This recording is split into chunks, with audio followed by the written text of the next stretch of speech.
Hola, doctorcitos. ¿Cómo están? Buen día. Les llamo lista, por favor, para iniciar nuestra clase. Así que atentos. Bueno, ¿cómo ustedes en qué parte nos quedamos, doctores?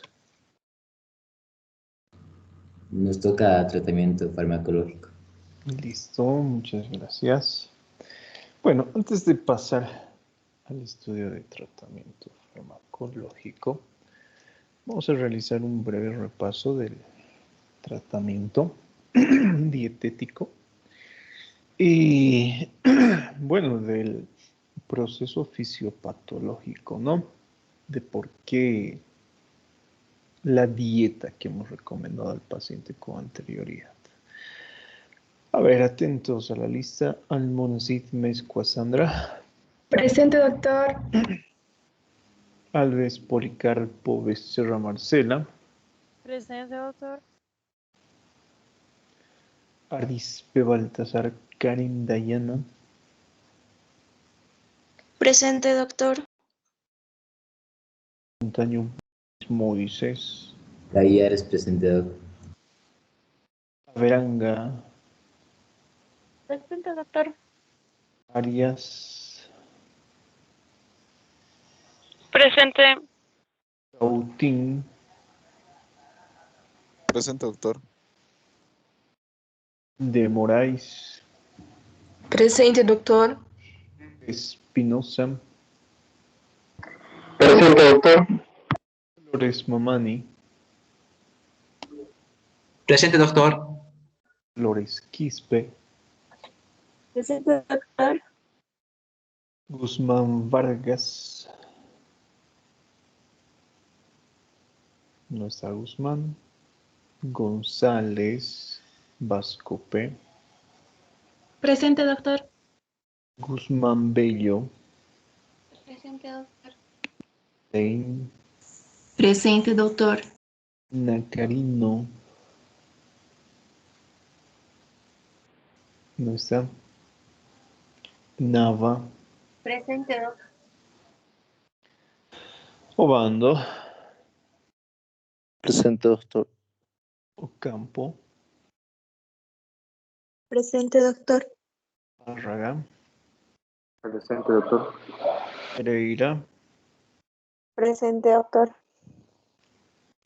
Cadena.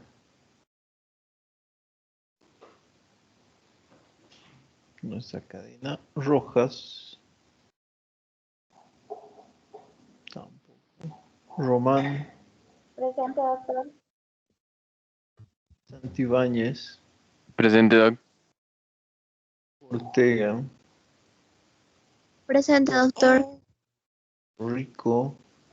Presente, doctor. Doctor, no dan Urra. mis micrófonos rojas. ¿Qué Se pasa, escucha, chapaco? ¿se escucha, doctor? Quedando en los que Urra. apretaba y no se prendía. Urra, presente, doctor. Listo, Urra. Vargas. Presente, doctor. Victoriano. Presente, doctor. Lucci. Presente, doctor. Mendoza. Presente, doctor.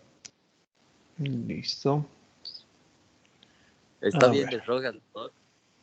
Sí, Doctor está Guzmán bien. Vargas. Gracias. ¿Alguien más que ha llegado tarde? Que se haya conectado tarde. Guzmán Vargas Unilda no podía conectarme. Listo, está bien. Guzmán, ¿alguien más? Nadie más, ¿no? Bueno, antes de pasar al tratamiento farmacológico, doctorcitos, es importante que tomemos en cuenta todo lo que habíamos visto con anterioridad, ¿sí? El tratamiento farmacológico, bueno, forma lo que es un pilar fundamental dentro de lo que es el control metabólico del paciente con diabetes. Sin embargo, tenemos que tomar en cuenta algunos parámetros que son importantes. Debemos saber cuándo iniciar tratamiento farmacológico. ¿Sí? No en todo paciente iniciamos lo que es tratamiento farmacológico. Vamos a esperar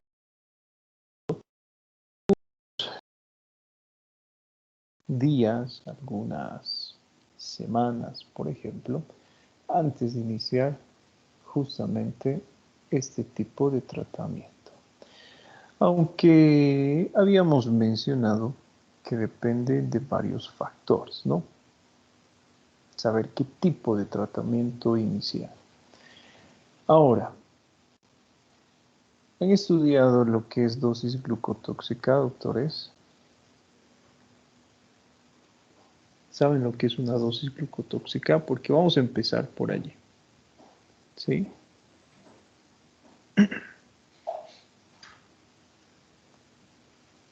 No han estudiado. Entonces, imposible que avancemos, ¿no? De tratamiento farmacológico algo si no sabemos.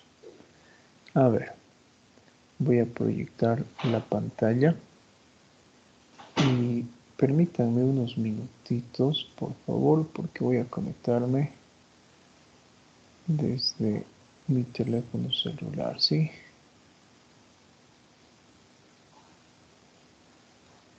A ver, doctores, ¿qué es una dosis glucotóxica?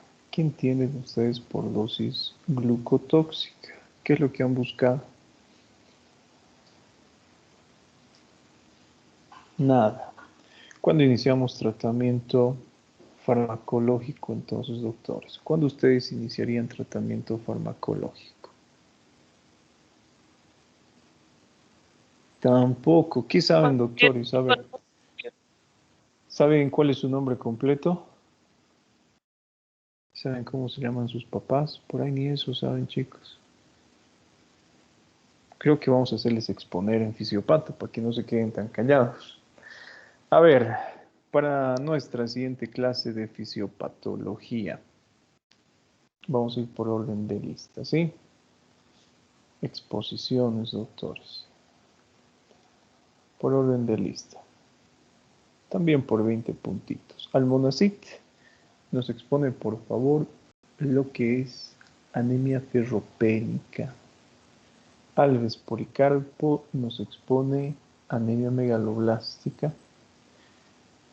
Arispe Baltasar nos expone anemias hemolíticas. Y Callares nos expone anemias intrínsecas y extrínsecas. Para empezar. A ver, doctores. ¿Cuándo iniciamos tratamiento farmacológico? ¿Cuándo creen que iniciamos tratamiento farmacológico? Algo simple que ustedes deberían hacer el día de hoy, que no era nada complejo, era estudiar qué es una dosis glucotóxica. Si nosotros no sabemos qué es una dosis glucotóxica, no vamos a saber nunca cuándo iniciar tratamiento farmacológico.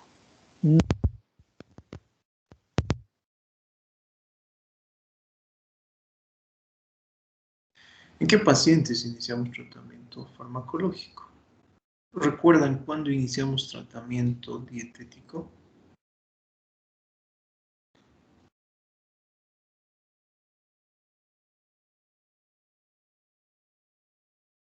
Ya se escapó Juan.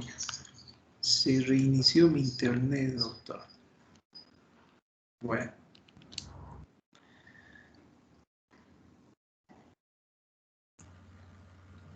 Doc, A ver, el valiente.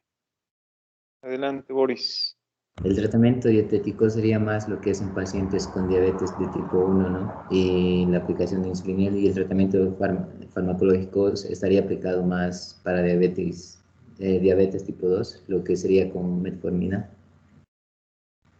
No, está totalmente equivocado, ¿no? Tanto en pacientes con diabetes tipo 1, tipo 2, se tiene que realizar lo que es un tratamiento farmacológico, ¿sí? Y tratamiento dietético de la misma forma. Pero tenemos que saber cuándo, ¿no? Y esto es lo que ha quedado pendiente la siguiente o la anterior clase. Cuando nosotros hablamos de tratamiento farmacológico, recuerden algo importante que les he mencionado. depende del criterio médico. Cuando hablamos del criterio médico, tenemos que tomar en cuenta una serie de parámetros que presenta el paciente para saber si éste es acreedor al tratamiento farmacológico o no. O si podemos realizar en él, por ejemplo, el tratamiento no farmacológico, cambios terapéuticos en el estilo de vida, dieta o actividad física. Y hemos visto qué tipo de alimentos tenemos que proporcionar a nuestro paciente. Recuerden que el inicio del tratamiento farmacológico o no está en relación con la dosis de glucemia. Les pongo un ejemplo, creo que ya les he puesto ese ejemplo a ustedes con anterioridad, pero a ver, recordemos un poquito. Yo tengo un paciente que supongamos presenta una glucemia de 600 miligramos sobre decilitro, asintomático, que tolera, por ejemplo, estos niveles de glucosa grande. Ustedes se van a encontrar con este tipo de pacientes con total seguridad en la práctica clínica. Obviamente no valores así tan incrementados, tan grandes, pero sí pacientes que tengan, por ejemplo, glucemias de 300, 350, que sean asintomáticos y sean capaces de regular, por ejemplo, estos niveles incrementados de glucosa. ¿Sí? Depende del valor. Volvemos al ejemplo. Yo tengo un paciente que tiene una glucosa en sangre de 600 miligramos sobre decilitro, asintomático. Primera vez que el paciente acude a nuestra consulta y resulta que al azar hemos realizado, por ejemplo, este diagnóstico. Repetimos la prueba porque no creemos que los niveles se encuentren tan incrementados. Confirmamos el resultado. ¿Qué tratamiento le otorgarían ustedes al paciente, doctores? Tomando en cuenta ese simple antecedente. Regular la dieta, doctor. ¿Farmacológico o no farmacológico? Su compañera dice regular la dieta. ¿Por qué? Porque no presenta síntomas, por así decirlo. Es asintomático. Ya, pero hace un momento les he mencionado que el tratamiento depende, en este caso, de la glucemia. A ver, su compañera dice que iniciaría tratamiento farmacológico. ¿Qué opinan los demás? Son 31 estudiantes y 4 ya se han ganado exposiciones. A ver, ¿qué dicen los demás? Sería farmacológico, doctor. Tratamiento farmacológico. ¿Por qué tratamiento farmacológico? ¿Y qué tipo de tratamiento farmacológico usted utilizaría?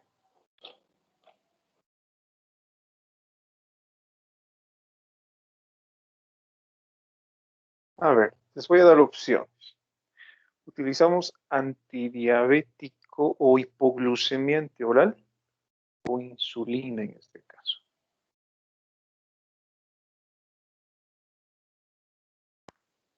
¿Qué usarían ustedes? ¿Un hipoglucemiante oral como la metformina o insulina?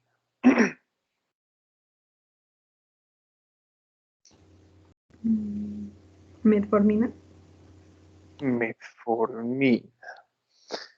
Yo utilizaría insulina. ¿Por qué utilizaría insulina? Porque ese paciente requiere lo que es un control glucémico adecuado e inmediato. ¿Por qué ese valor?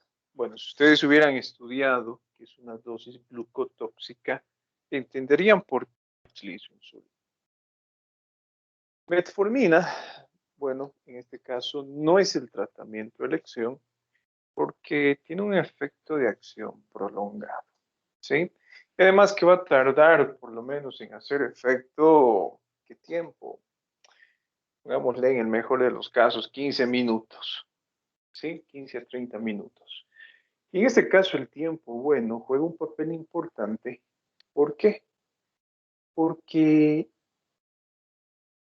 ese tipo de dosis que les he presentado es capaz de producir cambios morfológicos y estructurales grandes en un paciente diabético. En otras palabras, puede complicarse su cuadro clínico. presentando una cetoacidosis diabética o un coma hiperosmolar. ¿Sí? Entonces, insulina. Que el paciente esté asintomático, que no les engañe. Yo necesito realizar en mi paciente lo que es un buen control metabólico. Cuando yo decido utilizar tratamiento no farmacológico, cuando mi paciente, por ejemplo, en este caso presente, niveles que sea capaz de manejar, niveles intermedios, por ejemplo, puede ser asintomático o no mi paciente, pero ese nivel intermedio es capaz de manejarse con la dieta. Les pongo un ejemplo. Ustedes hoy día ven un paciente diabético que presenta niveles de glucosa en sangre de 180 miligramos sobre decilitro. ¿Es diabético? Sí. ¿Ha alcanzado una dosis glucotóxica? No, no alcanzó una dosis glucotóxica. Se estará produciendo, tendrá mayor probabilidad de que existan alteraciones estructurales, por ejemplo, en otras estructuras como nervios, como globo ocular, a nivel renal.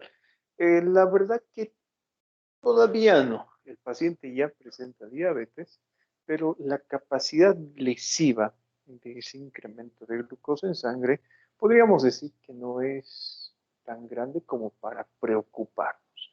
Entonces yo voy a decidir en este caso que mi paciente realice lo que es actividad física como tratamiento inicial antes de medicarlo. ¿Listo? Ahora, eso depende, les había mencionado, de diferentes factores. Cultural, étnico, social, económico, etc. Por ejemplo, cuando hablamos de un factor cultural, ya les había puesto el ejemplo de nuestra ciudad, ¿no? Como cochabambinos vivimos para comer. Consumimos gran cantidad de alimentos. Es parte de nuestra cultura. Ese tipo de, podríamos decir, de hábitos y costumbres que tiene el paciente que vive en nuestra ciudad, es prácticamente imposible que lo abandone. Entonces, ¿qué es lo que yo tengo que hacer en este caso? Sé que mi paciente no va a realizar modificación de sus hábitos y costumbres. Entonces, inmediatamente yo ya puedo iniciar lo que es tratamiento farmacológico, independientemente de las cifras de glucosa en sangre que tenga. ¿Sí? Obviamente que no sean muy grandes, que sean capaces de producir alteraciones metabólicas, ¿no? Enseguida vamos a pulir esto, por favor. A ver, pregunta, doctores. Espérenme un segundito. Voy a traer mi libro de fisiopatología para ver los temas de hematología que van a exponer en caso de no responder. Cuando hablamos del tipo de dieta que presenta o que debería tener un paciente diabético, ¿cuál es el tipo de dieta más recomendable? Hipocalórica. Una dieta hipocalórica, sí, pero la dieta hipocalórica se referencia a un tipo de dieta que es muy generalizada.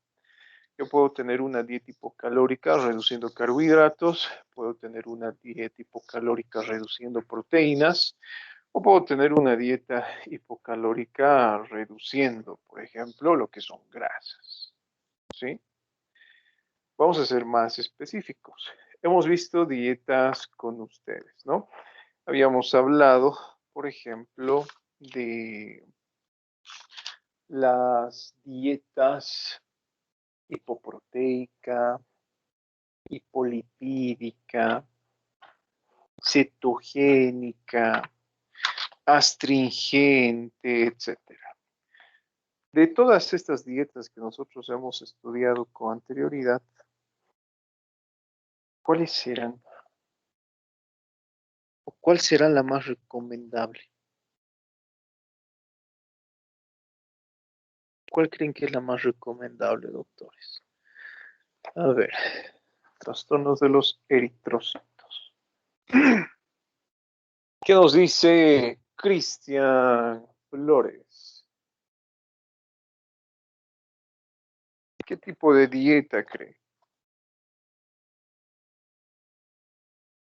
No hay respuesta, Cristian. Nos va a exponer síntesis de hemoglobina, producción de eritrocitos, destrucción de eritrocitos y metabolismo de eritrocitos y oxidación de hemoglobina. ¿Sí? ¿Qué nos dice Flores Katy?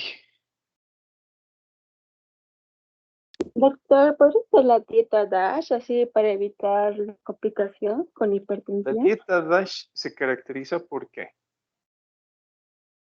Disminución de la sal.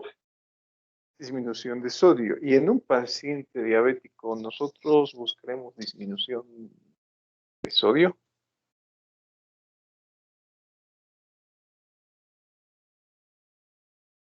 Usted dice para evitar las complicaciones. Podría ser, sí, una dieta baja en sodio, pero específicamente hablando del paciente diabético. A ver, ¿qué opinan? ¿Qué opinan, Doc, doctores? ¿no ¿Qué sería una tipo de dieta reducida en carbohidratos? O sea, no quitarlos, pero controlarlos. ¿Cómo se llama esa dieta? Con restrición glucémica, doctor. Con Cetogénica. restricción cetogénica. Sí, el tipo de dieta que nosotros entonces le pedimos a nuestro paciente es que realice una dieta cetogénica. ¿Cuál es la característica de la dieta cetogénica? Flores, ¿está Flores? Se ha quedado Flores calladito. Voy a exponer Flores, por favor, la siguiente clase. ¿Cuál es la característica de la dieta cetogénica? Lo que ustedes han mencionado es una dieta baja en carbohidratos. Sin embargo, el paciente diabético, si ustedes recuerdan lo que hemos estudiado en la anterior clase, debe consumir carbohidratos. ¿Sí? Fíjense, habíamos visto acá. Puede consumir carbohidratos, pero debemos prohibir aquellos carbohidratos de absorción rápida como mermeladas, dulces, miel, azúcar, etc. ¿Por qué cree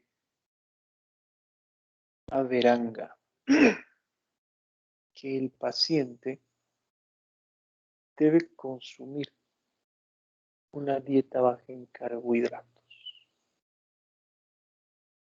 Para evitar que adopte una resistencia a la insulina, doctor. ¿Cómo se evitaría eso? Eh, mm, no sabría muy bien cómo explicarlo, pero tratando de que más o menos que ese proceso sí va a llegar en algún momento, pero retrasarlo lo más que se pueda. A ver, ¿qué nos dice Arias? Esto ya lo hemos visto, si ustedes recuerdan, cuando hemos estudiado alteraciones hepáticas. Habíamos hablado del metabolismo de dos fuentes alimenticias, carbohidratos y lípidos. Y en aquella ocasión les había comentado, todavía no vamos a detallar esta parte, pero lo vamos a ver en diabetes. Dentro de poquito les había mencionado. Cuando un paciente consume carbohidratos, Arias Gutiérrez Nandi, ¿qué se produce en la estructura hepática? ¿Qué sustancia? ¿Glucosa? Sí, lípidos, doctor, y glucosa. Bueno, a ver, Rojas se ha ganado otra exposición. Vamos a ir en orden, chicos, tranquilitos. ¿Sí? Rojas, ¿qué nos expone? Grupo sanguíneo, ABO, tipos de RH y reacciones a transfusiones sanguíneas. Se produce glucosa. Si el paciente consume carbohidratos, se produce glucosa y la glucosa se almacena, les había mencionado en la estructura hepática, a manera de glucógeno. En caso de que nuestro cuerpo necesite energía, existe lo que es un incremento en la producción de glucosa. El glucógeno se transforma en glucosa y sale hacia el torrente sanguíneo. ¿Sí? Entonces recordemos esto que habíamos estudiado. Por favor, si yo a mi paciente le reduzco la fuente de carbohidratos, ¿qué sucederá con la producción de glucosa? Incremento, disminuye. ¿Qué es lo que opina Cautin?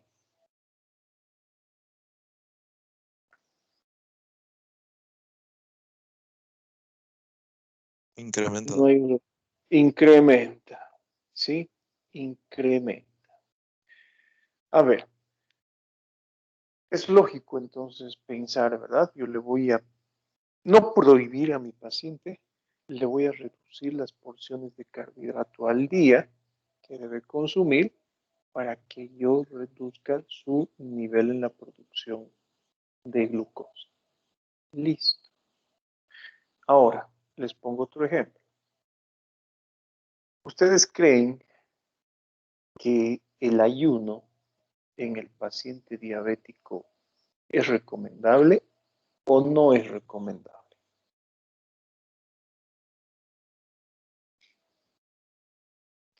No, ¿Qué doctor. opinan ustedes? ¿Por qué no es recomendable? A ver, Espinosa, Suárez, Juan Mauro. ¿Usted cree que es recomendable el ayuno en un paciente diabético, sí o no? ¿Y por qué? ¿Sí o por qué no?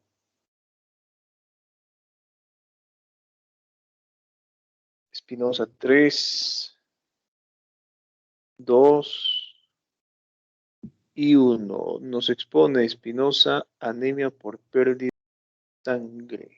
La siguiente clase. Doc, Sí. una pregunta. ¿Me gana exposición por responder mal o por meterme a la respuesta? Por meterse a la respuesta, porque estamos yendo por orden de lista. Ah, me A ver. parece que está bien. En este caso, no es recomendable el ayuno en un paciente diabético. Y explicamos por qué. Porque si ustedes recuerdan lo que hemos visto en nuestras clases de hígado, tenemos dos vías de producción de energía. Una que es principal y una que es alterna. Díganos, Flores, Quispe, Katy, Alejandra, ¿cuál es la vía de producción de energía principal en la estructura hepática y cuál es la alterna? Doctor, ¿sería el metabolismo de la glucosa? Por ejemplo, ¿Cuál? cuando ¿La un paciente principal está o en la alterna? ayuno, la principal, ¿Y la alterna? la de los lípidos. La de los lípidos. ¿Sí? Entonces, cuando un paciente ingresa, por ejemplo, en ayunas, ya sabemos qué es lo que va a pasar.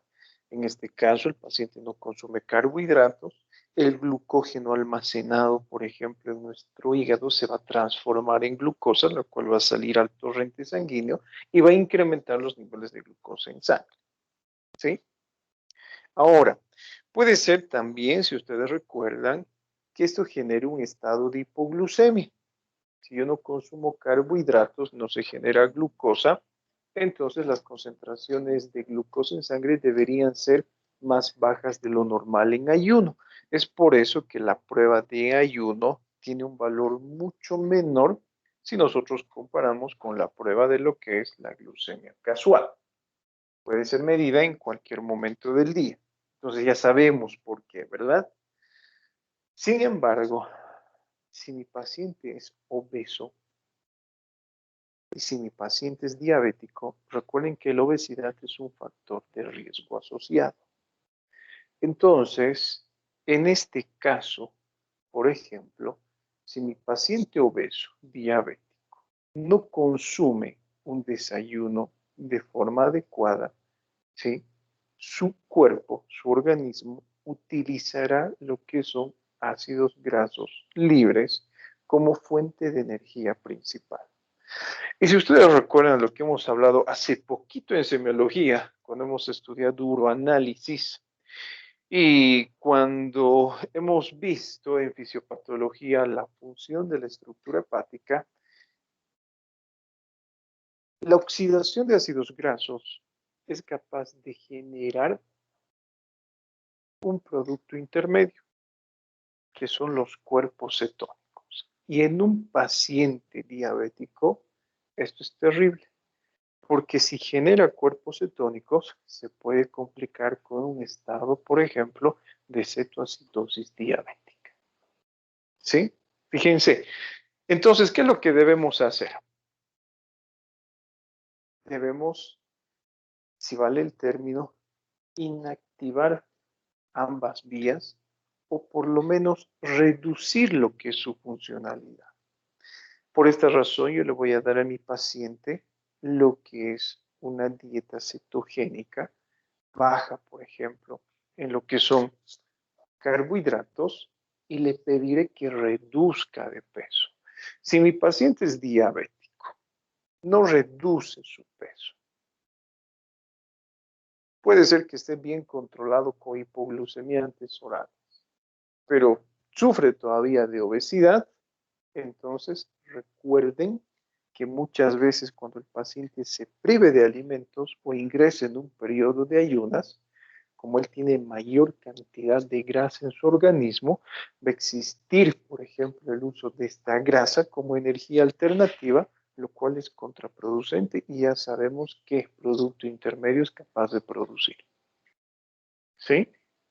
Por eso es importante que el paciente diabético reduzca su peso. Ahora, bueno, a ver, continuamos. Muchas veces, y yo les aseguro que ustedes alguna vez se han privado de algún tipo de alimento por ponerse a dieta. ¿Sí? Soy a dieta. ¿Qué tipo de alimento generalmente es el que se privan, doctores? Carbohidratos. Carbohidratos. Carbohidratos, especialmente alimentos grasos, les diría yo. No tanto carbohidratos. ¿Sí? Especialmente alimentos grasos. Ven alguna hamburguesa, ven algún asado, ven algún alimento graso, se privan. Me va a hacer engordar. Va a incrementar el factor de riesgo, sí. Pero lo que deberían privarse ustedes, doctores, para disminuir de peso son carbohidratos, pero no carbohidratos de origen vegetal, como las verduras, sino carbohidratos como el azúcar. Evitar comer chocolates, evitar comer dulces, evitar, por ejemplo, aquellas bebidas que dentro de su composición tengan azúcar. ¿Por qué? ¿Cuál es el problema? Y hagan la prueba, ¿no? Si alguna vez ustedes se someten otra vez a lo que es una dieta, en vez de restringirse proteínas, en vez de restringirse grasas, restrínjanse más lo que es el consumo de azúcar. Recuerden que la proteína va a incrementar el peso, pero no incrementando la grasa, incrementando lo que es masa muscular. Si ustedes reducen azúcar, van a poder notar cambios en su peso, podríamos decir incluso hasta de forma inmediata. ¿Y cómo nosotros explicamos esto? Recuerden lo que hemos visto. La diabetes se caracteriza por lo que es un estado de hiperglucemia, incremento de azúcar en la sangre. ¿Y cuál es el problema de que exista lo que es un incremento de azúcar en la sangre? Algo que les había mencionado con anterioridad, ¿no? En este caso, la glucemia incrementada es capaz de disminuir la síntesis, producción o inhibir la función de un receptor, que es el receptor de lipoproteína de baja densidad. Entonces, si ustedes consumen, por ejemplo, alimentos con alto contenido de azúcar, va a incrementar sus niveles de glucosa en sangre y ese estado de hiperglucemia va a inhibir la función de estos receptores. Y si se los inhibe, bueno, no se va a unir este receptor a la grasita y por lo tanto no va a ser eliminada. Y el paciente tiende a incrementar de peso. La resistencia a la insulina, si ustedes recuerdan, ¿cómo se manifiesta clínicamente? Por incremento de peso. En este caso existen concentraciones altas de glucosa que a través del mecanismo fisiopatológico que les he mencionado hacen que no se elimine de forma adecuada la grasa y el paciente incrementa su peso propiamente dicho. Entonces tenemos que reducir ese tipo de alimentos con alto contenido de azúcar. Si ustedes observan en la diapositiva algo que habíamos hablado en la anterior clase, enseguida vemos lo que es tratamiento farmacológico, habíamos puesto como ejemplo este punto de acá. Los jugos son contradictorios. Nuevamente, les pongo un ejemplo. A ver, ustedes en casa, ¿qué tipo de bebida consumen con mayor frecuencia? ¿Jugos o gaseosas? Jugos y gaseosas, Doc. Los dos, pero más que todo gaseosas sin azúcar. Gaseosas sin azúcar. Bueno, ¿cuál creen que es más saludable? Gaseosa. Ninguno. Saludable los jugos, Doc. La gaseosa, dice su compañera, Los ¿no? jugos. Más saludable. En teoría, ¿no? Los jugos son más saludables. En teoría. ¿Y por qué les digo en teoría? Porque nosotros le agregamos azúcar. ¿Sí? Le agregamos azúcar. ¿Y qué es lo que sucede con el paciente diabético? Ninguno me ha preguntado en la anterior clase por qué el consumo de jugos es contradictorio. ¿El paciente puede consumir jugos? Sí, pero como acompañamiento a las comidas principales, como sobremesa, nunca para calmar la sed. ¿Por qué? Porque aunque ustedes no lo crean, ¿qué es lo que sucede en un paciente diabético? Puede consumir 5 litros de jugo al día o 10 litros, pero nunca se hidrata. Más al contrario, lo que nosotros vamos a conseguir es una mayor deshidratación. ¿Por qué? Por los niveles de glucosa incrementado. Si mi paciente tiene sed y es diabético, y en ustedes también, ¿sí? Personas sanas, si tienen sed, si quieren calmar su sed, lo mejor es consumir agua. Tómense la cantidad de agua que ustedes deseen. 3 vasos, 4 vasos, 1 litro, 2 litros, la cantidad que ustedes requieran para calmar su sed. Si tienen muchas ganas, porque muchas veces tenemos ganas, ¿verdad?, de consumir algún tipo de bebida gaseosa o azucarada, por ejemplo, nunca utilicen este tipo de bebida para calmar la sed. Lo recomendable sería que ustedes se tomen, por ejemplo, su litro de agua para calmar la sed y posterior a esto recién consuman lo que es un jugo o una bebida gaseosa, por ejemplo. ¿Sí? ¿Qué es lo que sucede cuando el paciente consume bebidas azucaradas? No importa de dónde provenga el azúcar. Puede ser de una gaseosa o puede ser de un jugo. Incrementa lo que son los niveles de glucosa en sangre.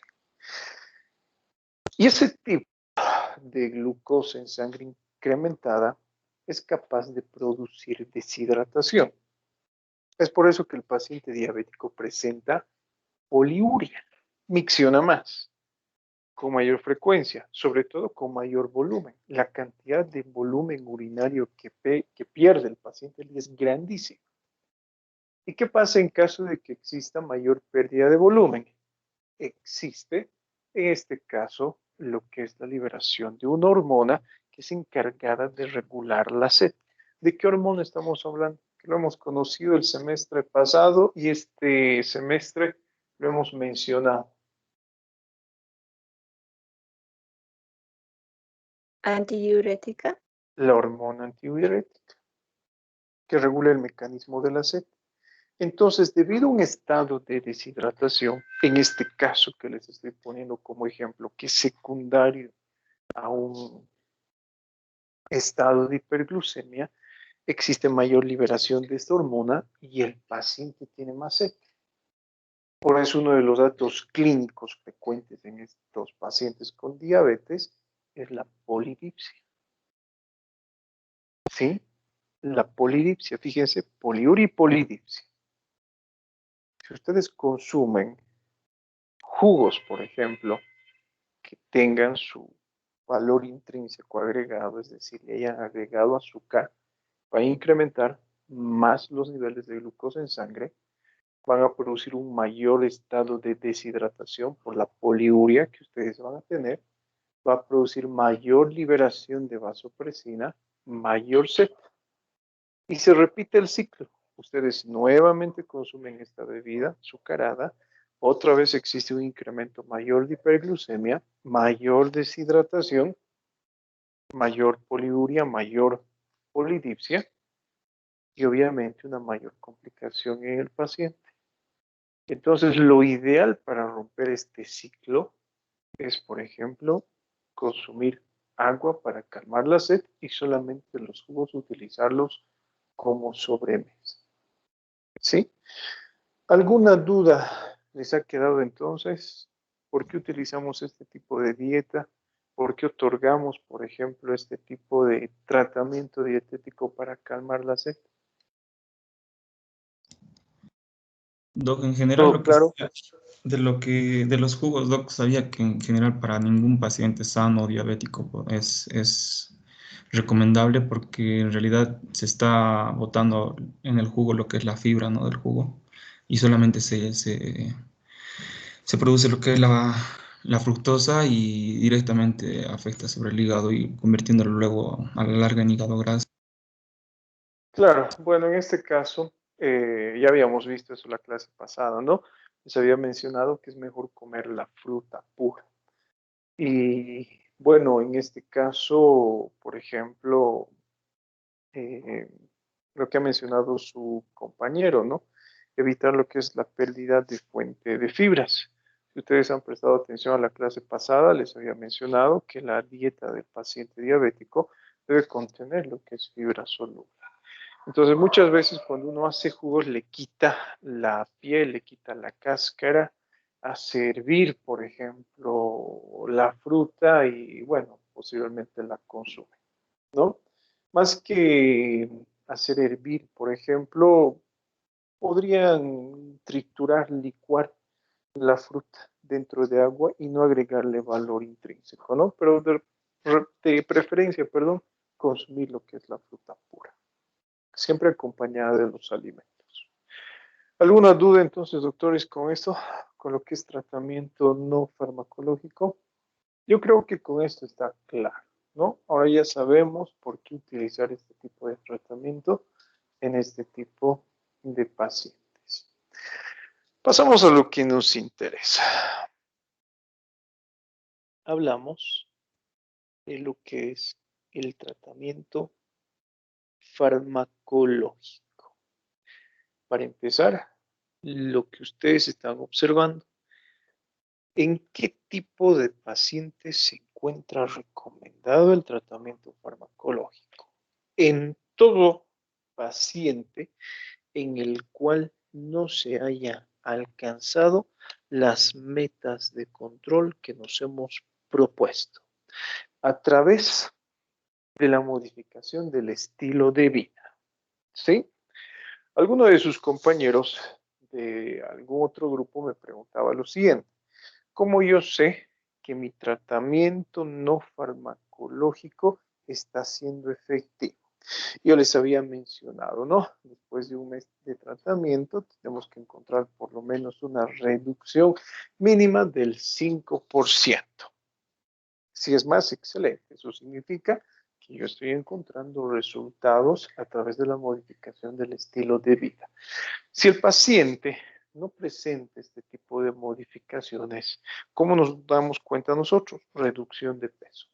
Si el paciente no presenta ningún cambio, por ejemplo, después de el tratamiento dietético que le hemos otorgado, entonces ese ya es un punto o es una condición para iniciar lo que es tratamiento farmacológico.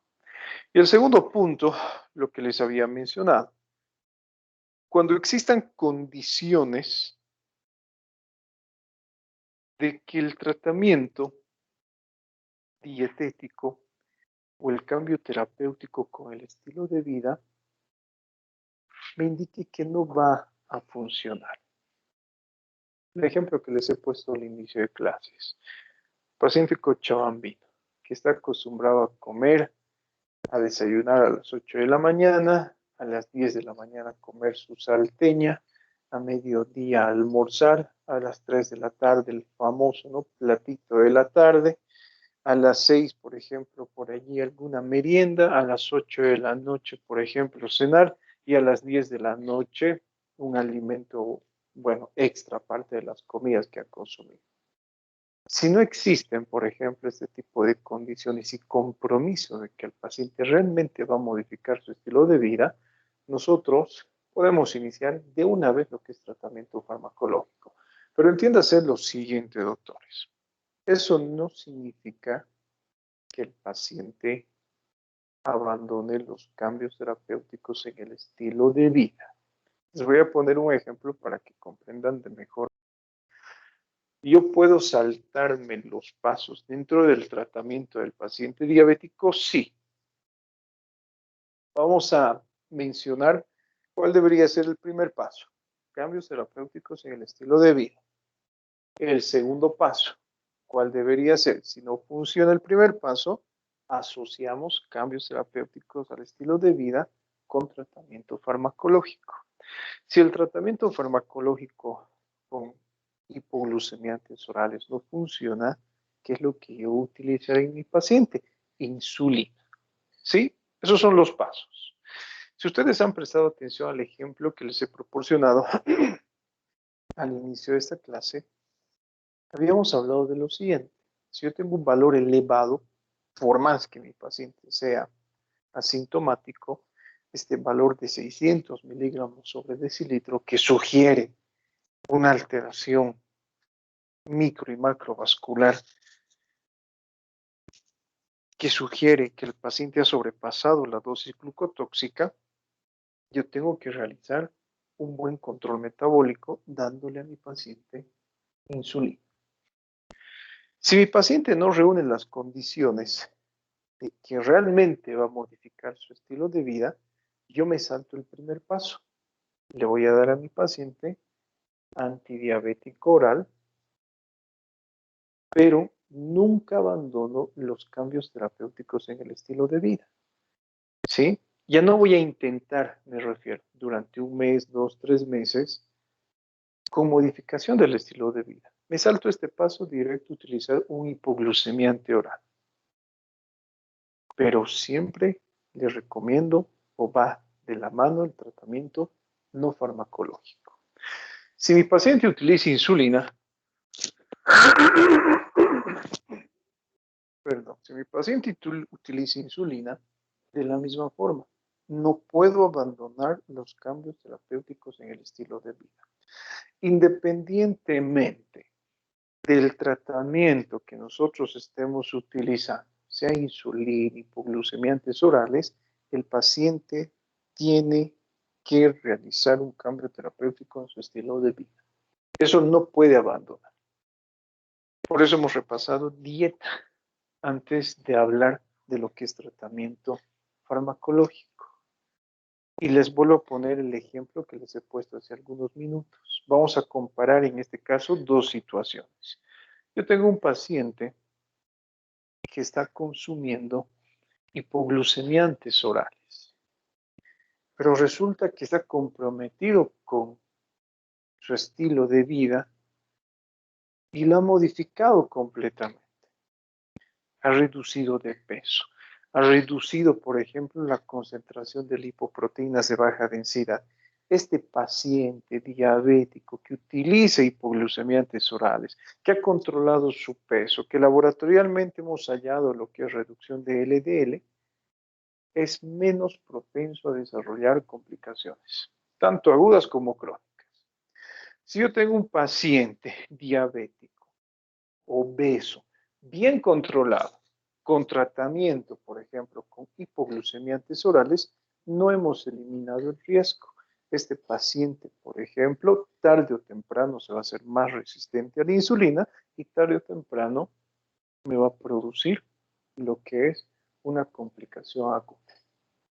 Y las complicaciones crónicas en él, obviamente, que también se van a presentar.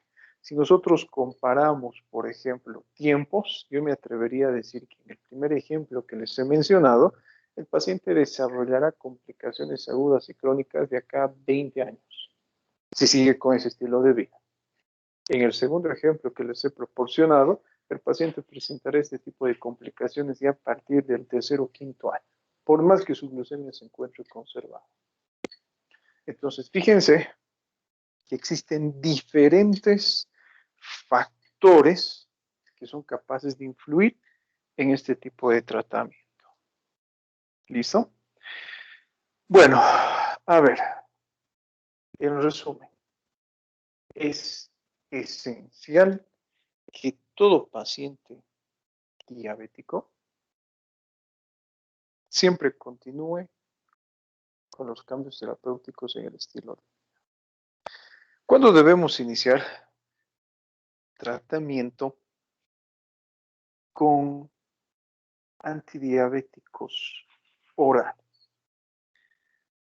Cuando no existe modificación a pesar de los cambios terapéuticos en el estilo de vida, en ese periodo de 3 a 6 meses, para considerar que los cambios terapéuticos de vida han sido efectivos, lo que les he mencionado, debe existir una reducción del peso entre 5 y 7%, si es más excelente, les había mencionado, y si no se redujo los niveles de glucosa a pesar de los cambios terapéuticos en el estilo de vida, ¿sí? Entonces, en esos pacientes iniciamos lo que es tratamiento con antidiabético oral.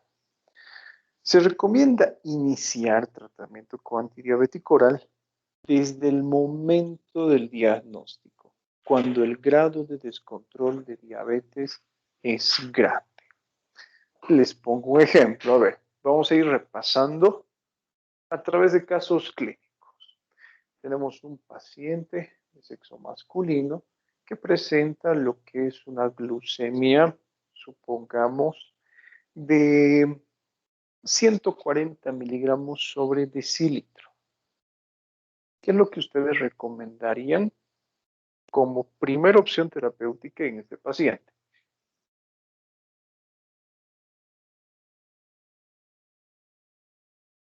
¿Qué es lo que recomendarían, doctor?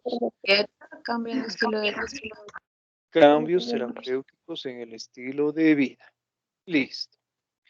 Supongamos yo me enfrento a otro paciente de la misma forma, sexo masculino, que en este caso tenga un nivel de glucosa de, a ver, ¿de cuánto quieren? 260 miligramos sobre decilitro.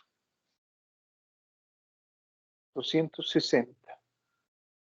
Esta dosis que les estoy proporcionando ahora, 260, es la dosis glucotóxica.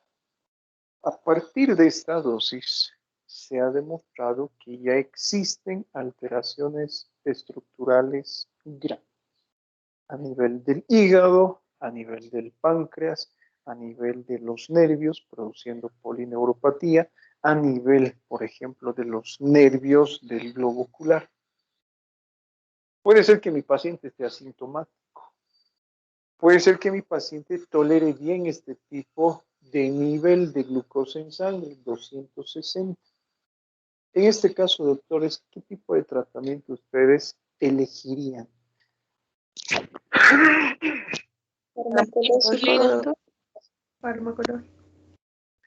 Tratamiento farmacológico. Insulina, no, en este caso, ¿sí? Vamos a iniciar en este caso con lo que es tratamiento con hipoglucemiante oral.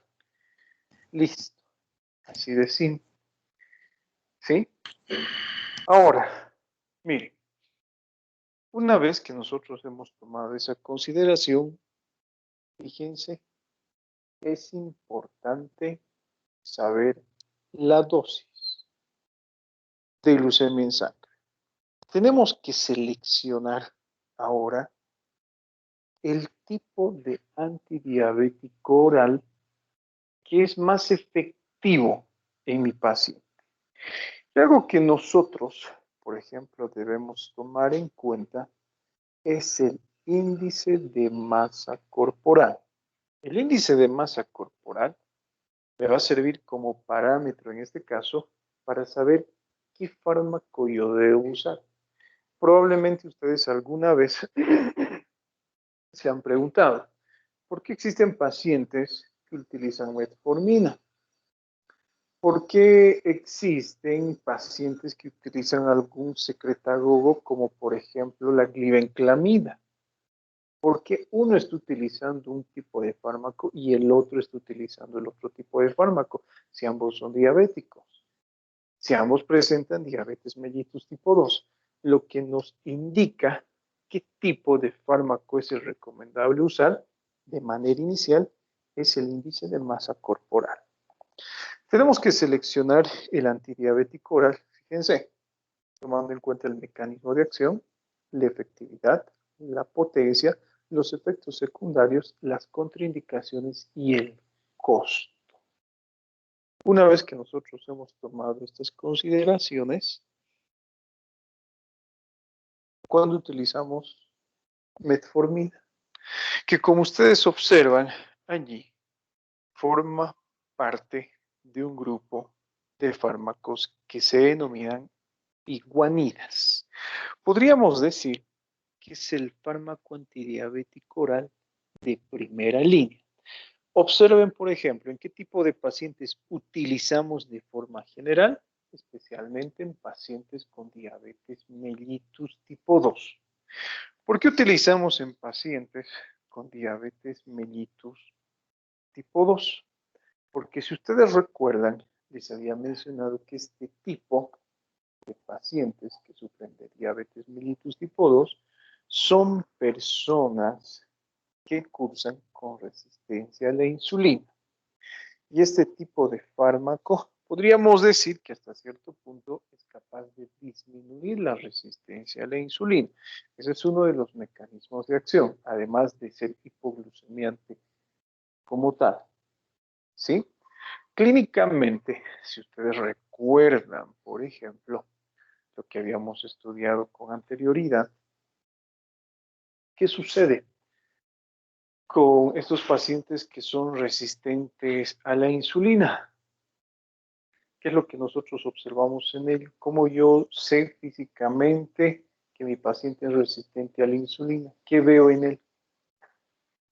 ¿Cuál es la constitución corporal frecuente en este individuo? Aumento de peso. Aumento de peso.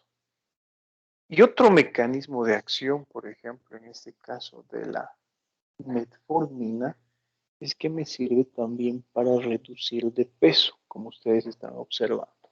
¿Sí? Bueno, no siempre se utiliza en aquellos pacientes con diabetes. Probablemente ustedes por ahí han escuchado que aquellas personas que quieren reducir de peso consumen metformina. ¿Sí? A ver, alguien que se atreva a decirme por allí, ¿cómo es que reduce de peso? ¿Cómo es que se consigue la reducción de peso utilizando metformina? Que hemos mencionado al inicio de esta clase. Para empezar, es un hipoglucemiante oral. Entonces, ¿cómo el paciente reduce de peso? Reduciendo las concentraciones de glucosa en sangre.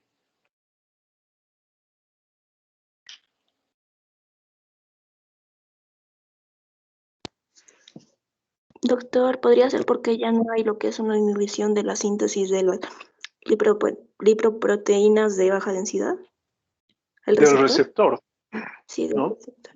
Si yo disminuyo en este caso lo que es la concentración de glucosa en sangre, recuerden que ese incremento de glucosa en sangre compite con este receptor, ¿no? Lo inhibe, disminuye su producción. Yo reduzco, por ejemplo, lo que es la cantidad de glucemia en sangre, y en este caso esta síntesis o la producción de este receptor podríamos decir que va a incrementar. Si es que incrementa, el receptor se va a unir a la grasa en exceso y esta se va a eliminar con facilidad. De esa forma, por ejemplo, el paciente disminuye de peso. Entonces, es el fármaco a elección que se debe utilizar en el paciente con sobrepeso. ¿Sí? Fíjense, en este caso, podríamos decir que no existen contraindicaciones. Sin embargo, podría existir uno que puede complicar el tratamiento hasta cierto punto. Prácticamente no existen contraindicaciones. La única contraindicación, por ejemplo, de la metformina sería que no debe usarse en aquellos pacientes que sufran de disfunción renal. Fíjense, por ejemplo, hablamos de la filtración glomerular. Si la filtración glomerular es normal, la dosis máxima observen hasta 3 gramos al día. Y generalmente al paciente se le otorga lo que es una dosis de 85 miligramos, más que suficiente. Si ustedes se dan cuenta, esto es importante porque nosotros podemos jugar con esa dosis, incrementándola hasta que encontremos lo que es un efecto deseado. Tenemos como límite superior 3 gramos, 3.000 miligramos de metformina. ¿Sí? Si es que existe, por ejemplo, una reducción de la filtración glomerular, observen, entre 45 y 59 ml por minuto, reducimos la dosis hasta 2.000 miligramos. Si reduce más, entre 30 y 44 hasta 1.000 miligramos. Si es que existe una reducción de la filtración glomerular menor a 30, en este caso está contraindicado. Como les mencioné, la única contraindicación que tenemos. Sulfonilurias. ¿En qué pacientes utilizamos generalmente las sulfonilurias? La más frecuente, la más conocida, la glibenclamida. Lo que ustedes están observando, ¿no? En la diapositiva, en pacientes con peso normal, se puede utilizar en el paciente, por ejemplo, con diabetes mellitus tipo 1, pero también se la puede utilizar cuando está contraindicada la metformina. ¿Sí? Otro tipo de fármacos que nosotros tenemos son las meglitinidas. Se puede considerar como alternativa a las sulfonilurias. ¿En qué casos? Cuando el riesgo de hipoglucemia sea mayor. Si nosotros comparamos la metformina con la glibenclamida, que es una sulfoniluria, entre estas dos, la que tiene un efecto más potente, por así decirlo, es la glibenclamida.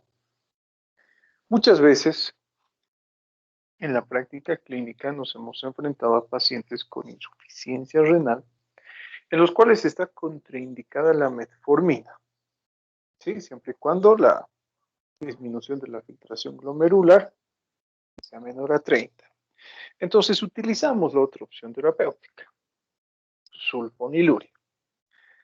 Le damos al paciente, bueno, dosis, vamos a decir, dosis bajas. Y resulta que muchas veces este grupo farmacológico que ustedes están observando acá es capaz de producir hipoglucemias grandes en el paciente. Hemos llegado a usar incluso en el paciente, hemos logrado a romper, por ejemplo, la tabletita de glibenclamida a la mitad y aún así el paciente seguía presentando un estado de hipoglucemia. Y varias veces acudía, por ejemplo, al hospital por presentar esta complicación aguda, que como ustedes recordarán, les había mencionado, también puede resultar ser mortal en el paciente. Entonces, para evitar ese tipo de complicación, se ha cambiado lo que es una sulfoniluria por una meglitinida. El problema es que este tipo de fármacos son mucho más caros que la sulfonilurea. La metformina, miren, tiene un valor de 4.50 el comprimido. La glibenclamida es un poquito más cara, pero generalmente está por ahí, 4.50, 3.50. Pero las meglitinidas, por ejemplo, tienen un precio ya elevadito, aproximadamente entre 7 y 10 bolivianos el comprimido. Prácticamente el paciente a la semana es capaz de gastar 200, 300, 500 bolivianos, depende, ¿no? La cantidad que consuma, solamente en este fármaco. Entonces, el principal problema es el costo. Tenemos otro tipo de fármacos que son las tiazolinidinedionas. En este caso, como ustedes observan, se puede considerar como alternativa de la metformina, especialmente en aquellas personas con sobrepeso, aunque puede existir, por ejemplo, como un efecto adverso lo que es ganancia de peso en vez de disminución. De la misma forma, el problema es que tiene un precio mayor. Si bien la metformina, por ejemplo, tiene ese rango de costo hasta de 4.50, por ejemplo, por comprimido, estas, por ejemplo, tienen un rango de costo sumamente excesivo.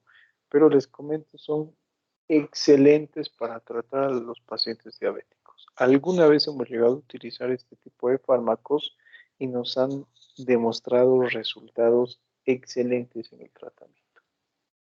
Con eso muchas veces hemos logrado lo que es un buen control metabólico, pero nos enfrentamos al problema del costo. Y hablamos de la carbosa. La carbosa es el inhibidor de la alfa-glucosilada que tiene en este caso la capacidad para reducir hiperglucemias, pero hiperglucemias intermedias. Si ustedes se dan cuenta, la capacidad de reducir en estos pacientes hiperglucemias, no hipo, no van a corregir, es menor. ¿A qué me refiero con menor? Les pongo un ejemplo. Si yo tengo esa dosis de glucemia, por ejemplo, supongamos de 260, la que les he mencionado, ¿sí? Yo debo utilizar un hipoglucemiante oral que sea capaz de disminuir esos niveles de glucosa de forma precisa. Por ejemplo, si utilizo metformina, en este caso que les he mencionado, de 260 puedo reducir con una sola dosis hasta 100. En cambio, la carbosa tiene una capacidad de reducir hiperglucemias, pero en un valor cortito. Les pongo el mismo ejemplo. De ese valor de 200, por ejemplo, 60, no me va a reducir un valor de 100. Me reducirá, por ejemplo, 30, me reducirá 50, con suerte 80. Entonces, me sirve para tratar a aquellos pacientes que tengan, por ejemplo, un incremento de glucosa que no sea tan exagerado. Observen, me sirve como monoterapia en hiperglucemias mínimas de tipo postprandial. ¿Sí? Les pongo el siguiente ejemplo. Supongamos yo tengo un paciente que antes de consumir su alimento, antes de desayunar, tiene una glucemia de 110. Posterior al consumo de alimentos, media hora después, resulta que la glucemia, en este caso capilar, tiene un valor de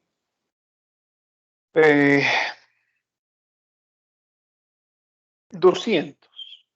¿Qué tipo de fármaco ustedes recomendarían en este caso? Les pongo opciones: metformina o acarbosa.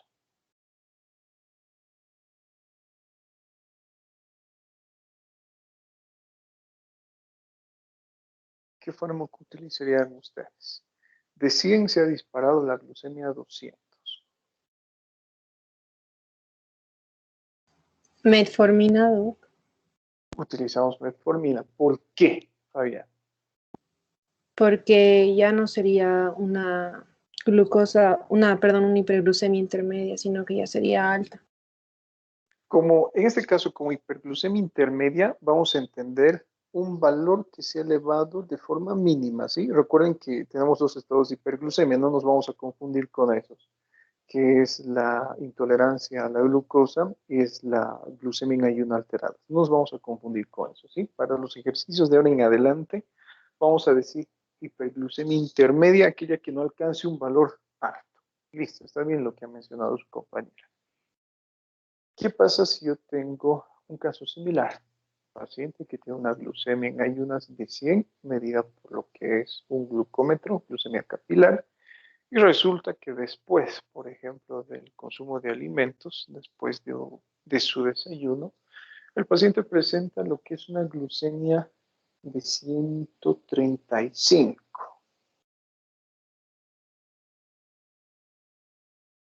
En este caso, ¿qué utilizamos? ¿Metformina o acarbosa? Acarbosa. Acarbosa, ¿sí? Ahora, vuelvo a repetirles, ustedes van a ver en sus clases prácticas médicos que en vez de utilizar acarbosa utilizan metformina.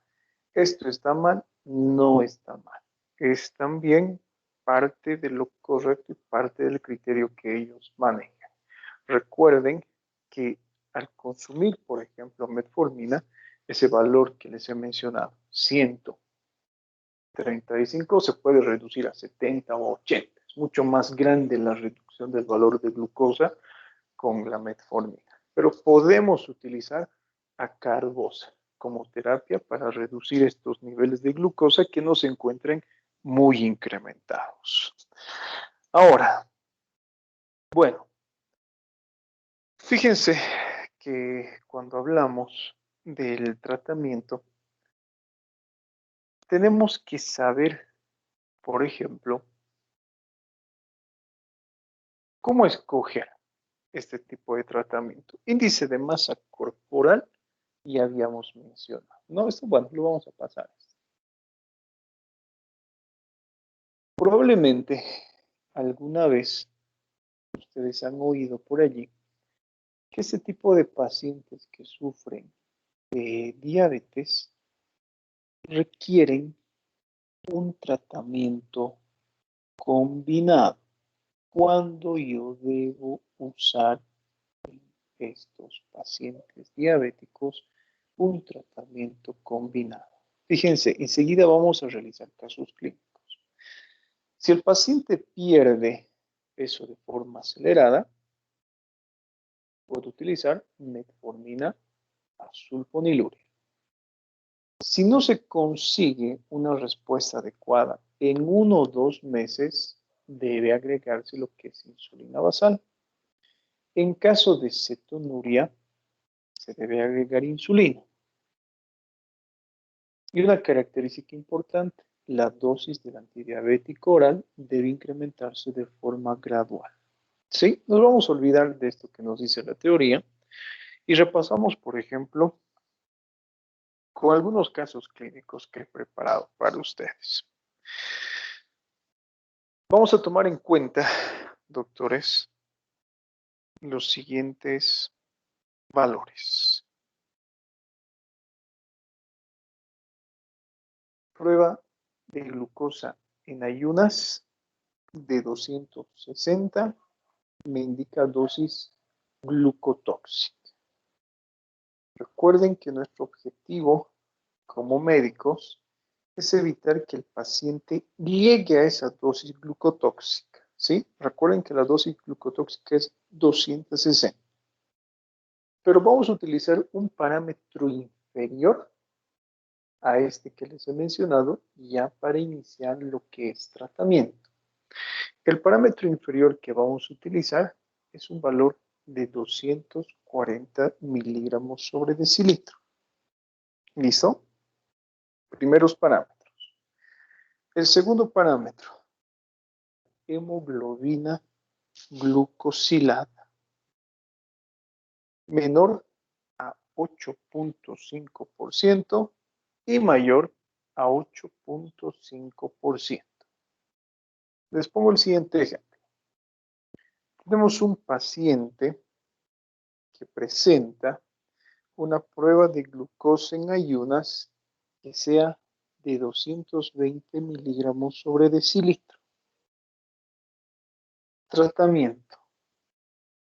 ¿Qué es lo que hacemos primeramente? Tienen ese dato. 220 miligramos sobre decilitro. ¿Se ha alcanzado la dosis glucotóxica, doctores, o no? No. No. Ha llegado ese parámetro de 240 que nos hemos establecido como punto de referencia para saber qué tipo de tratamiento iniciar o no. Todavía no ha llegado. ¿Qué podríamos intentar en él entonces? Primeramente. La dieta. Tratamiento. Cambios terapéuticos en el estilo de vida. Listo. Después de un mes, realizamos control en el paciente. Resulta que en aquella ocasión el paciente pesaba 100 kilos y resulta que ahora, por ejemplo, el paciente después de un mes de cambios terapéuticos en el estilo de vida ha presentado una reducción de peso de 20 kilos. ¿Qué es lo que hacemos?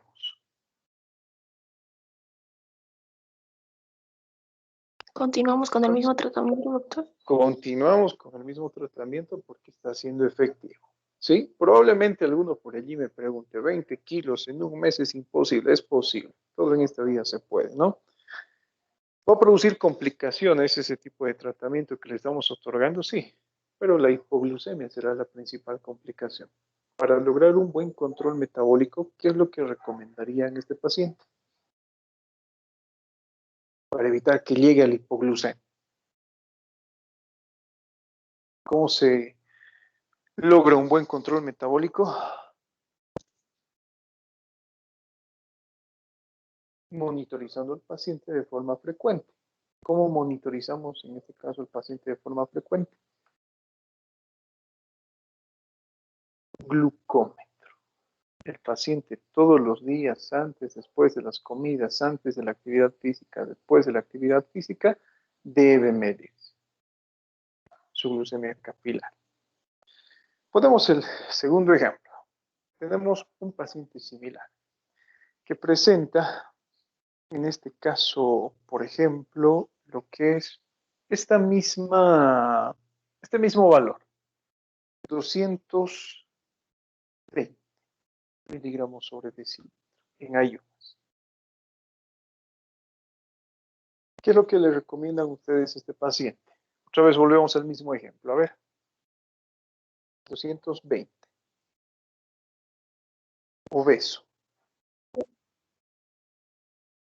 Cambios en el estilo de vida. Cambios en el estilo de vida. Listo. Le pedimos que regrese dentro de un mes y resulta que el paciente no ha presentado ningún cambio. No existe pérdida de peso y los valores son variables. 210, 220, 225, 230. ¿Qué es lo que hacemos en este caso? Tratamiento farmacológico. Iniciamos en este caso lo que es tratamiento farmacológico. Nuestro paciente es obeso. ¿Qué le damos al paciente? Metformina. Iniciamos en este caso lo que es tratamiento con metformina. ¿Sí? Listo. Ahora, después de un mes, por ejemplo, le pedimos al paciente que asista a su control. Recuerden, ¿no? Que mínimamente un mes, o que cada mes yo tengo que medir necesariamente los niveles de glucosa en sangre en el hospital. Resulta que en este mes de tratamiento, sus niveles de glucosa en sangre se han normalizado. Encontramos valores de glucemia en ayunas de 110 miligramos sobre decilitro. ¿Qué es lo que le recomiendan a este paciente?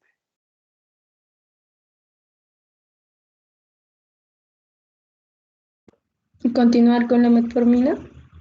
Que el paciente continúe con la metformina y que siga, en este caso, intentando bajar de peso a través de los cambios terapéuticos en el estilo de vida. Recuerden que nunca se puede abandonar los cambios terapéuticos en el estilo de vida.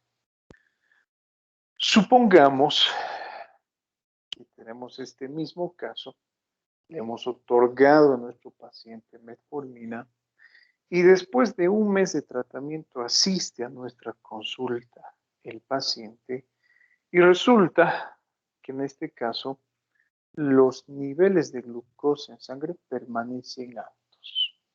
No hemos alcanzado nuestro objetivo terapéutico, que era reducir la glucosa hasta 100 o debajo de 100. Varían también. Tenemos valores, por ejemplo, de 200, de 180, etc. ¿Sí? Es variable. No hemos logrado alcanzar nuestro objetivo terapéutico. ¿Qué es lo que hacemos? ¿Sulfonilurias, doctor? Todavía no. Antes de utilizar sulfonilurias. ¿Se podría incrementar la dosis, Doc? Lo que vamos a hacer es incrementar la dosis de la metformina. ¿Sí? Le vamos a doblar la dosis al paciente. Listo. ¿Y qué haremos con los cambios terapéuticos en el estilo de vida? Tienen que seguir. En este caso, tiene que continuar, pero vamos a reforzar el tratamiento con cambios terapéuticos en el estilo de vida. Que realice más actividad física por mayor tiempo. Vamos a controlar más la dieta del paciente. ¿Sí? Vamos a intensificar entonces el tipo de tratamiento para que el paciente alcance lo que es un control adecuado. ¿Sí? Ahora, tomamos en cuenta el mismo ejemplo. Resulta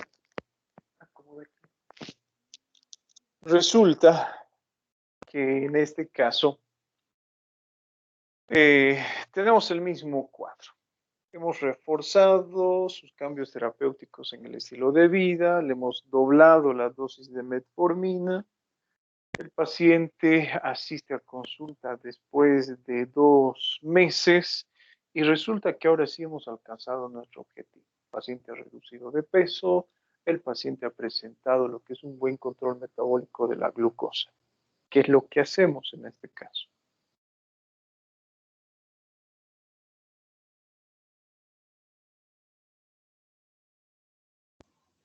¿Seguir con la misma dosis, Doc? ¿O Seguimos con el mismo tratamiento. No modificamos porque ya nos está demostrando cambios.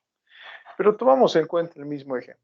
Es el mismo paciente al cual ya le hemos doblado la dosis de metformina, en el cual ya hemos incrementado, por ejemplo, y hemos reforzado los cambios terapéuticos en el estilo de vida. Acude 2 meses después a la consulta y resulta que en este caso no existe ningún cambio. No hemos alcanzado nuestro objetivo terapéutico. ¿Qué es lo que hacemos? Ya hemos doblado la dosis de metformina.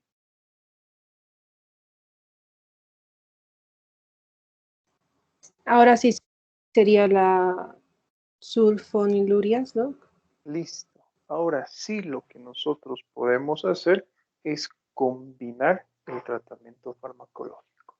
Le voy a otorgar lo que es metformina a mi paciente más sulfoniluria. ¿Sí? Ponemos el siguiente ejemplo.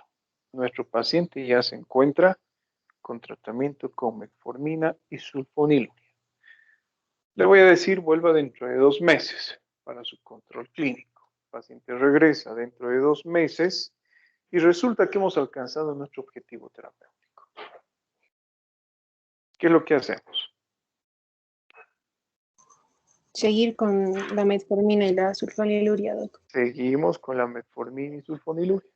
¿Y qué pasa si no hemos alcanzado nuestro objetivo terapéutico?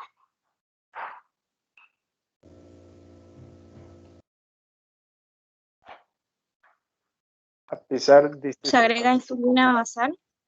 En este caso, agregamos en nuestro paciente lo que es insulina. ¿Sí?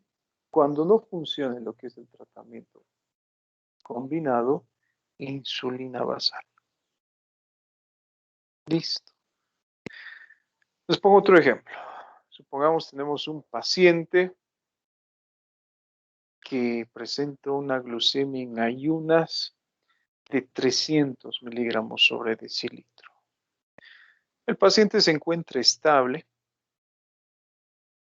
Le realizamos un examen general de orina y no encontramos la presencia de cuerpos cetónicos.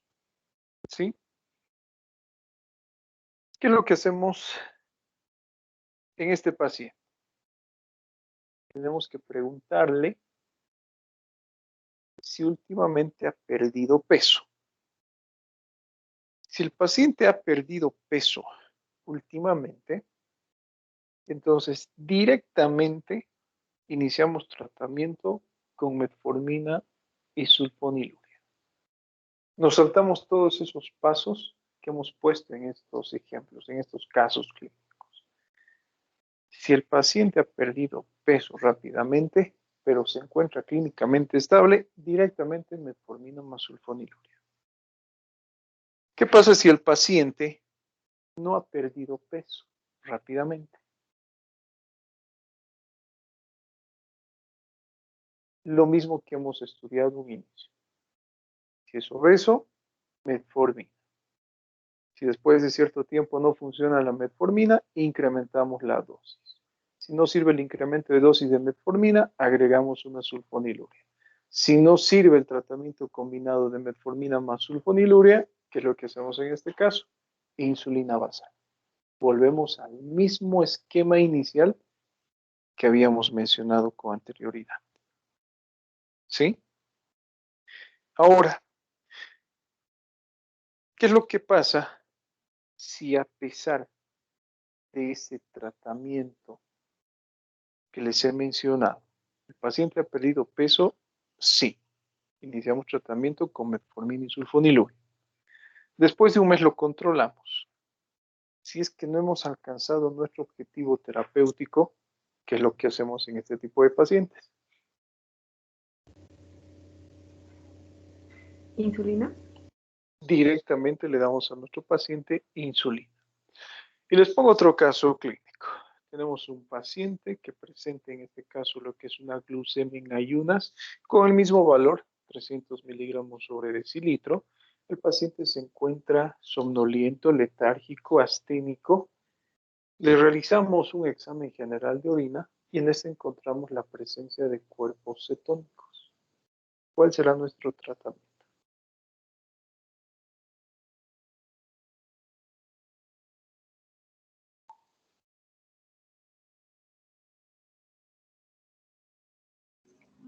No, no estoy segura, pero a lo mejor el combinado con la insulina igual, o sea, metformina, sulfonilurea y la insulina basal. Directamente en este tipo de paciente iniciamos tratamiento con insulina. Nos saltamos el paso de lo que es el uso de antidiabético oral. ¿Sí? ¿Por qué? Porque los datos clínicos que les estoy mencionando ya sugieren lo que es inestabilidad clínica. Si ustedes ven un paciente con un valor que les he mencionado, 300, que presenta ya la presencia de cuerpos cetónicos en orina, es un paciente inestable. Tarde o temprano, en cuestión de minutos, lo más probable es que este paciente desarrolle un estado de cetoacidosis diabética. Yo no puedo esperar a que el paciente desarrolle el estado de cetoacidosis diabética para tratarlo. Entonces, ¿qué es lo que haré en este paciente? Directamente inicio lo que es tratamiento con insulina. ¿Alguna pregunta?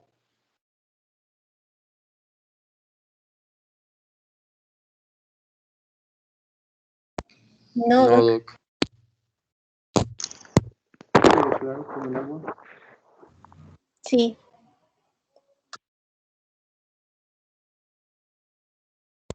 Doctor,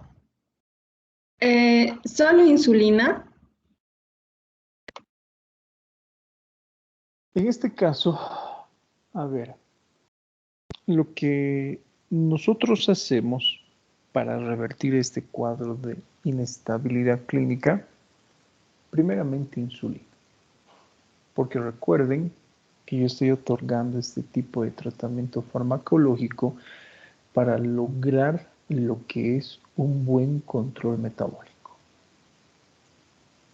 Una vez que yo haya revertido este cuadro de inestabilidad clínica, regreso al tratamiento anterior. Le incrementaré la dosis de metformina, le incrementaré, por ejemplo, lo que es más sulfonilurea. En este caso, lo recomendable para evitar que el paciente llegue a este tipo de estados, metformina más glibenclamida.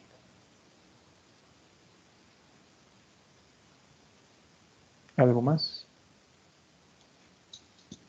O sea, la insulina, en otras palabras, en el último ejemplo que les he dado, me sirve para lograr el control metabólico del paciente.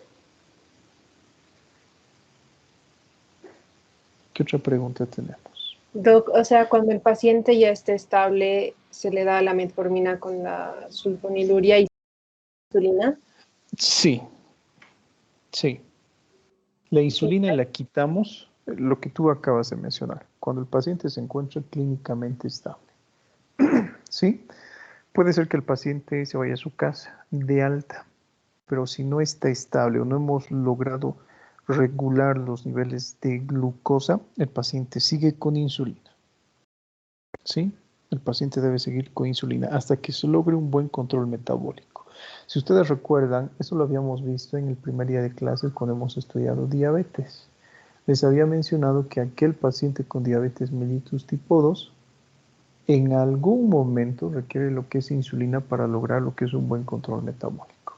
Y este es un ejemplo de eso. Logramos el control metabólico de la glucosa en sangre y retornamos al tratamiento antidiabético oral. Pero en este caso vamos a agregar uno más, ¿no? Para evitar que el paciente tenga este tipo de complicación. Y lo que asociamos es metformina más glibenclamida. ¿Alguna otra pregunta? Gracias, Doc. Doctor, perdón, es sobre mi trabajo. Es que estaba buscando un poco en PORT, no encontré. No sé si me podría especificar un poco más sobre la anemia extrínseca y A ver, intrínseca. está en la parte de anemias hemolíticas. Capítulo 27, yo creo 27. que debe estar. Ujú. Sí, pero no solamente se basa en el libro de Port, ¿no? Básese, por ejemplo, también en otro tipo de literaturas. ¿Me puedes sugerir alguna, por favor? Medicina interna de Harrison, Ya. medicina interna de Barreras, por ejemplo. Pero acá lo estoy viendo, mira, ya lo he encontrado. A ver, trastornos del sistema hematopoyético, capítulo 27, trastornos de los eritrocitos, anemias hemolíticas por destrucción prematura, bla, bla, bla, te habla de lo que es intravascular y te habla de la extravascular. Listo, nada más. ¿Qué más? Gracias. Listo, chicos. Y también te habla acá, ¿no? Te habla de factores intrínsecos y factores extrínsecos que son capaces de producir anemias hemolíticas. Listo, doctores. Nos vemos entonces la siguiente clase para hablar de lo que son complicaciones y tratamiento de la diabetes. Que tengan buen fin de semana. Les voy a comunicar en el transcurso de la tarde, por favor, si mañana reemplazamos la clase que no hemos pasado el miércoles, ¿sí? Nos vemos, chicos. Chao, chao. Gracias, Doc. Hasta luego. Hasta luego.